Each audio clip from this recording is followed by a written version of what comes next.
Yo, what up, everybody? My name is TricksterShadow. If you don't know me, I'm a killer main. I have over 8,000 hours in the game, although I don't know how much I can really say that I'm a killer main anymore just because I've been playing a lot of Survivor recently because of the MMR system and trying to, of course, to get to the iridescent ranks so I can get the blood points, even though it's not very much. Um, but yeah, I'm just here today because I wanted to talk about the developer update. They don't release these very often, but this developer update is one of the most substantial in DBD's history, I think. Really, the one that comes to mind when I can think about like DBD updates that are super substantial to the entirety of the game and that have everlasting effects, as for example, the cloud update that changed exhaustion and how exhaustion works. If you don't know, exhaustion used to be able to recover all the time, and when you're running, it would just recover like a half the rate, and then you're walking around to recover. But then they changed how exhaustion works in its entirety, and that's why like some exhaustion perks for some killers were so outdated for so long and needed to be updated. But yeah, when I think about updates that affect the game, I think about that, and I think I'm also going to be thinking about this update as well. This is only half of the update. I said that this update is so big, this mid-chapter update that's coming out in like 2 or 3 weeks, most likely, that they had to separate the developer update of telling us about what's going to be happening into two separate posts, which is very interesting. And so we're going to be going over the first of the two posts. The second post is going to be coming out on Monday. Monday will be the 27th, I believe. Yeah, the 27th. And so I'll probably make a video on then as well and just talk about the second half of the update. But this is the first half. And so, first off, one of the first changes that they're doing is they're updating the Trapper. Now, what they say in here is that if you didn't know, the number of traps that is on a map is random. It could be 4 to 6 traps, and the first thing that they're going to be changing about Trapper is making it to where the randomness of his traps is not as much anymore. To where instead of it being 4 to 6 traps, it's just permanent 6, no matter the map, no matter the size of the map, which is very good. It makes Trapper a little bit better. It's not a huge buff, but it's substantial. It's a good change.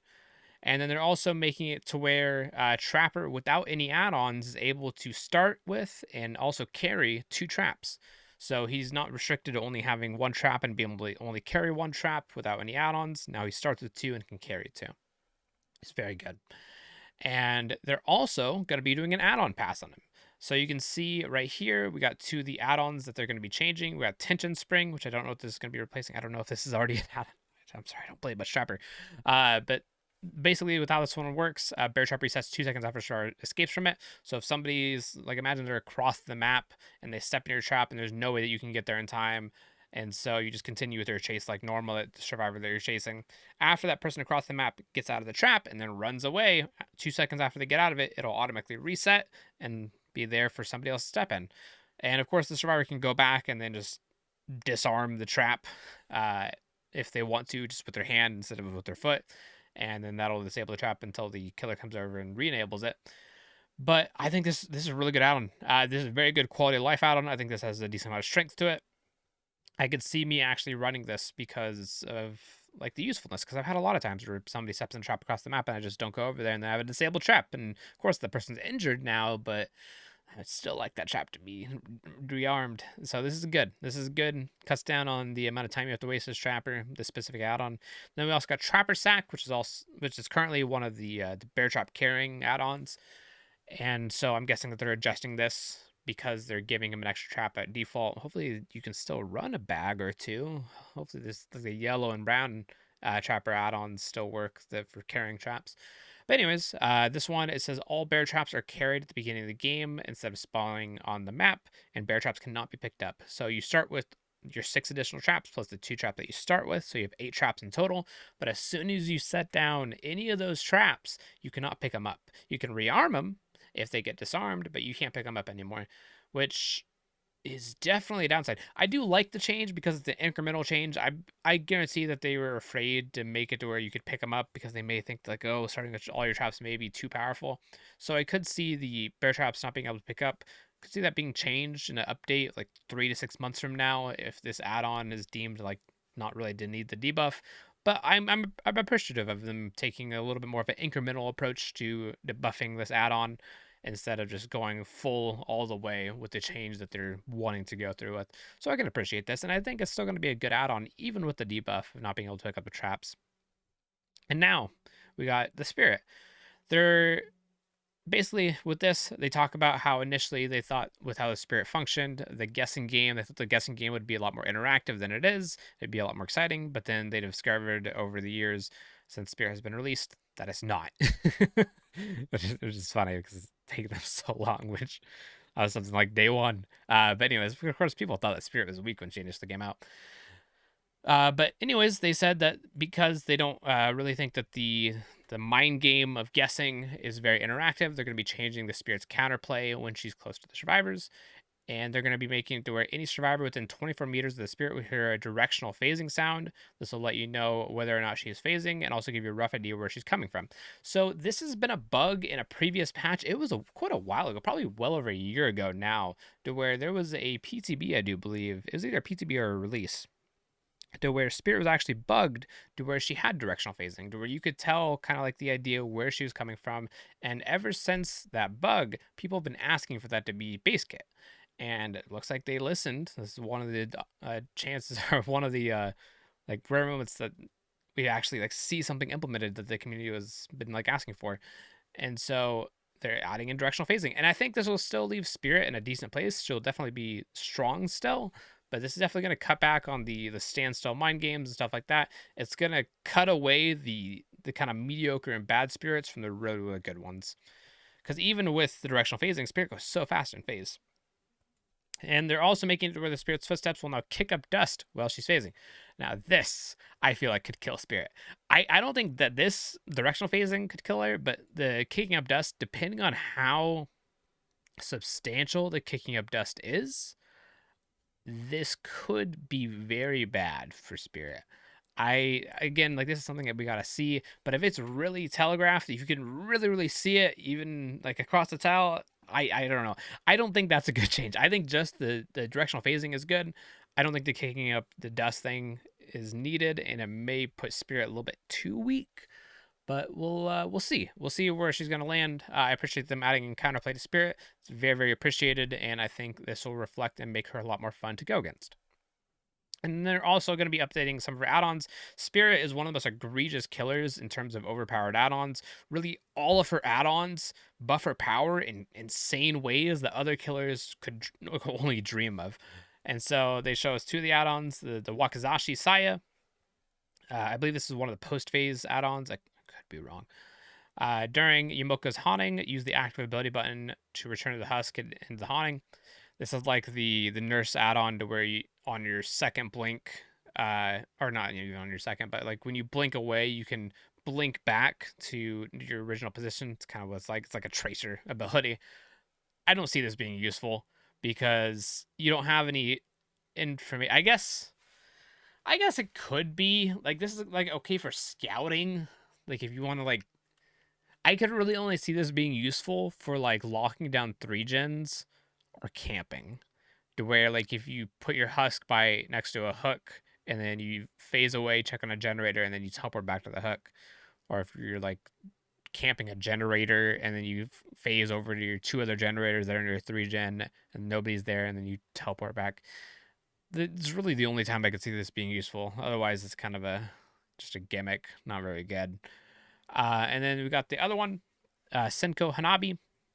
Probably saying it wrong, but when the Yumoka's haunting ends, the spirit's husk explodes, and any vault location within 4 meters is blocked for 5 seconds. This is interesting. I could see this having very specific ways to be played. Like if you put the spirit's husk in the middle of an LNT wall and then start phasing, then you could possibly block both the windows of the LNT wall.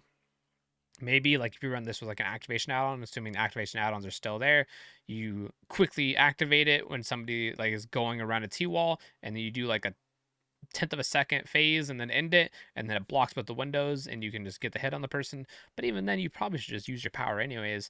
And so it's more of a gimmicky add-on. It seems like they're trying to go for more gimmicky add-ons. They recognize that the spirit's power is really powerful at default, and so they're trying to put more gimmicky add-ons in order to cut back on the amount of add-ons that are like super substantial. So I'm very curious to see what they do with their other add-ons, specifically like the mother-daughter ring and the duration add-ons and stuff like that, because those are most powerful ones, the speed and duration. And then in addition to this, they're not even stopping Nurse and Trapper. Those are just the ones that they're changing their base powers. They're also doing a killer add-on update to a lot of killers. So in this, they basically say, what does moderately mean? What does tremendously mean? Because pretty much everything in DBD, from items to add-ons, is, if you read it, is say like tremendously increases, considerably increases, and tremendously could be like 1%, or it could be 150%. No idea. And so they said they're going to try to cut back on that, and they're going to be trying to change all those wordings to the exact numbers instead, so it's more reflective of like what actually changes, and so people actually know. Very good. This is something that everybody's been asking for a long time. I don't think anybody was going to hate this. It's good. I'm glad they're doing that. And then they're also going to be doing add-on passes for the Hillbilly, the Nurse, the Shape, which is Michael Myers, the Hag, the Oni, the Blight, the Wraith, the Pig, and the Ghostface. All these killers are getting slight add-on passes. Maybe not full add-on passes, but they're going to be tweaking add-ons that they think are too weak or too powerful. Which, that's crazy. Like, not only are we getting a change, the Trapper and Spirit, but all these killers are getting updated with their add-ons as well. Like, that's a lot of changes already. Like, that, like just these changes alone, like that's a heavy patch. If they released a mid chapter and these were the only changes, like that's still like a really heavy patch. But there's more. But there's more. They're updating some survivor perks as well, some survivor and killer perks. They're updating vigil. Vigil is going from 10, 15, 20% recovery to 20, 25, 30%. And then additionally, vigil will now increase the recovery rate for broken, exposed, and oblivious status effects. So, like, that's very good. So like really the broken and oblivious stuff like that is good for like certain perks that may apply oblivious, or certain killer add-ons that may apply oblivious or broken. And then the exposed, I could see, I wonder if this works with Ghostface power. If it does, it's pretty nutty. 30% faster recovery against Ghostface's power would be crazy. Cut down to like a third of the time. It's a good change. I really like that they're doing that. Babysitter will now include a 8-second speed boost, 4, 6, 8-second speed boost after gets a save on somebody on hook. Very substantial buff. Really, that will really help out with like saves at end game, or when this killer is face camping. I could see this being very useful, like if somebody is running like a borrowed time, desperate measure, babysitter, guardian. They're changing the name because the Stranger Things DLC. I could see somebody running like a build like that, and then getting a quick save off, and then boosting off, and then maybe they have Dead Hard as their fourth, and they manage a Dead Hard to a tile and break somebody's face camp. This would be very good for breaking face camps. For the people, they're changing the cooldown on, for the people, or not the cooldown, they're changing the broken status effects, which is essentially the cooldown. The broken status effects now, instead of it lasting 90 seconds, it'll last 60 seconds. Very substantial buff. Retribution will now apply Oblivious to any totem, not just dual totems. And now also the aura reading, when you cleanse a hex totem, will be up to 15 seconds. I forget what it is right now, but 15 seconds is a long time for aura reading. So Oblivious on all totems, not just dual totems, and then 15-second aura reading. Blood Favor is now no longer going to have cooldown, which is good considering it's a hex perk. Hex perks really shouldn't have cooldowns. It doesn't make sense. And then if you don't know what blood favor, it's the one that when you get an M1 on somebody, it blocks all the pallets within like your immediate vicinity, within, I think it's like 12, 16 meters. And so now this doesn't have a cooldown anymore because it's a hex perk.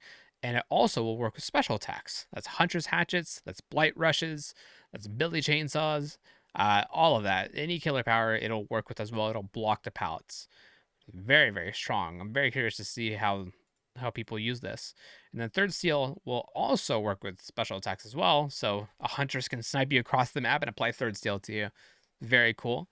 And Thrill of the Hunt is now also going to be working for blessing of totems, because survivors are getting boon totems soon, to where they'll be able to bless dual totems, and so this will make it to where the blessing of the totems takes a little bit longer as well. But we don't really know what that means because boon totems can talk. Boon totems aren't out yet. Sorry, I just got back from a hike, so my brain is still starting up for the day. And then finally, the last thing that they're putting in this update, or at least in this developer update, again, we have the next one coming out on Monday, they want to talk about the item and character kill switch. This is something that they've needed for so long, and I have talked about ad nauseum on my stream. If you've been in my stream for like a week, you've heard me talk about this a couple times, to where they have no system in place to where they can turn off perks or add-ons or items, and they're finally adding one. This is so needed. Whenever, like, when Breakdown broke, or when Wake Up was busted, when any of those perks, whenever they not working how they should be working, they now have an ability to turn them off without pushing out an update. Very, very good for the game, for the health of the game and quality of life. This is honestly one of my favorite changes, as like silly as it is, because making the game more healthier is really all I want at the end of the day. And so them being able to turn off things that are broken without having to push an update, super happy with. Super, super, super happy. And so all in all, this first half of the update looks very good. I know some people are going to be mad with the spirit changes, but I think spirit is needing changes. Having any point in the game to where there just isn't very good counterplay, I don't think is good. It's not very good to have, and I think everything should have counterplay because it's a video game at the end of the day. The interactions of the chase is what people come to this game for. That's what most people come to this game for. Some people come for generators. But yeah, I think this is a good change. I'm going to be going over the update, or going over the second part of this on Monday. So if you guys want to see that, be sure to like and subscribe. And I will be seeing you guys in the next video. Thank you all for watching. Update looks very good. Can't wait to play it. Can't wait to check it out. And I will see you guys some other time. Bye-bye.